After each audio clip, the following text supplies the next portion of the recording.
আর ঝুঁকি নিয়ে কজওয়ে পার হতে গিয়ে কি হলো, পুরুলিয়ার বান্দোয়ানের ছবি দেখুন। একটা পিকআপ ভ্যান জলের তবে ভেসে গেল। 35 জন ছিলেন এই পিকআপ ভ্যানে। যদিও এই 35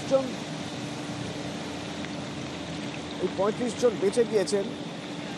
দেখুন, প্রথমে আটকে যায় পিকআপ ভ্যানটি,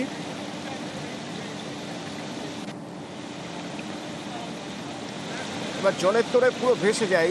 ইন্দ্র রয়েছে আমার সঙ্গে সরাসরি। ইন্দ্র, আমলি নদীর কজওয়ের এই অবস্থা যে হয় এবং এর আগেও এই ধরনের বিপদে পড়েছে পিকআপ ভ্যান বা কোনো গাড়ি, সেই ইতিহাসও তো রয়েছে, তারপরেও এই রিস্কটা কেন নিতে হলো? মানে আর কোনো উপায় ছিল না?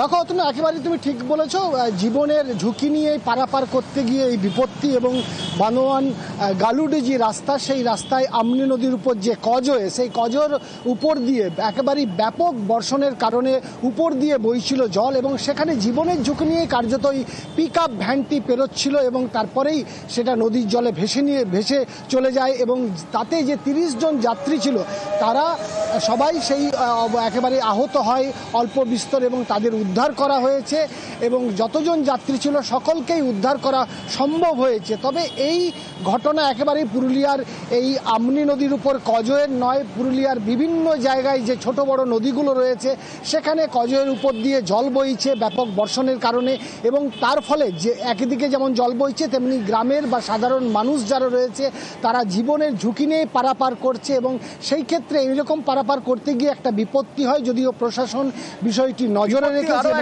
দেখাবো, ধন্যবাদ ইন্দ্র। বিপত্তির আরো একটা ছবি দেখাবো, এটাও সেই পুরুলিয়ার, এও সেই কজওয়ের উপর দিয়ে জল বইছে এবং সেই জলের তোড়ে বাইক ভেসে গেল।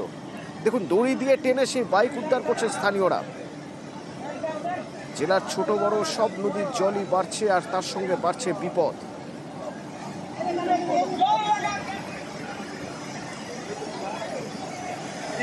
देखिए यहाँ मंगाए ऑस्ट्रेलिया से बहादुर ঠান্ডা যাচ্ছে এটা।